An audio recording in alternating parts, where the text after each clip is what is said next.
Instant loan लिया तो अपनी प्राइवेसी भूल जाइए, फोटो, वीडियो और चैट सब कुछ लीक हो जाएगा। 6,000 के लोन का ब्याज 1 लाख रुपए भरा, फिर भी जालसाजों ने नहीं छोड़ा, नरक बन गई जिंदगी। ये रिपोर्ट देखकर खुल जाएंगी आपकी आंखें। आप कहेंगे कि हम कम खाएंगे, कम घूमेंगे, लेकिन लोन नहीं लेंगे।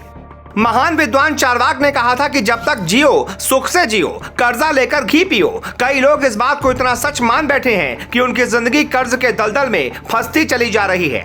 आज आपको एक ऐसी कहानी सुनाने वाले हैं जो आपकी आंखें खोल देगी, जिसे देखकर आप कहेंगे कि ऐप से लोन का कितना भी लालच मिले, लेकिन मैं नहीं लूंगा। यह रिपोर्ट इसलिए भी देखनी चाहिए क्योंकि महंगाई के इस दौर में हर किसी के पास पैसों की किल्लत है और व्यक्ति ऐसे जालसाजों के जाल में उलझता चला जा रहा है। यह कहानी है देश की राजधानी दिल्ली की, जहां रहने वाले कई लोगों ने 5,000, किसी ने 10,000, किसी ने 20,000, किसी ने 30,000 रुपए का लोन एक चाइनीज ऐप से ले लिया। लोन के वक्त उनकी जो ईएमआई बनी, उन्होंने समय से उसे भर दिया, लेकिन वो सुरसा के मुंह की तरह बढ़ता चला गया। ऐसा लगा कि पुराने जमाने में जो साहूकार रुपए देते थे और सिर्फ ब्याज के नाम पर हजारों डकार जाते थे, वही हाल इस चाइनीज ऐप ने किया। जब बात दिल्ली तक पहुंची तो इसका खुलासा हुआ। वो खुलासा सुनकर हो सकता है आप डर जाएं, क्योंकि हिंदुस्तान के ज्यादातर लोग लॉकडाउन के बाद से ऐप के जरिए लोन लेने लगे हैं। लोन का झांसा देकर रुपए ऐंठने की बात पर लोग भरोसा नहीं करने लगे तो जालसाजों ने नया तरीका निकाला।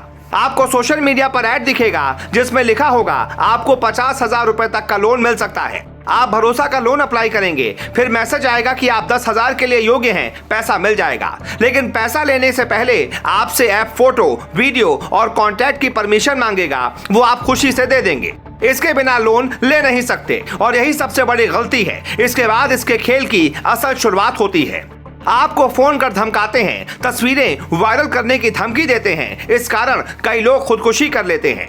जब आपने फोटो, वीडियो और कॉन्टैक्ट की परमिशन दे दी तो वो आपका फोन एक तरह से हैक कर लेते हैं। कुछ रुपयों के चक्कर में आपका फोन और आपकी निजी जानकारियां बंधक हो जाती हैं। इसके बाद जब आप पैसे जमा करते हैं तो आपसे दूसरे चार्ज के नाम पर और पैसे लिए जाते हैं। आप मना करते हैं तो आपकी गैलरी में जो भी फोटो होगी, चाहे वो किसी भी रिलेटिव की ही हो, वो उसके साथ मॉर्फ्ड फोटो बनाते हैं और फिर उसे आपके कांटेक्ट में जितने भी लोग होते हैं उन्हें भेजने लगते हैं।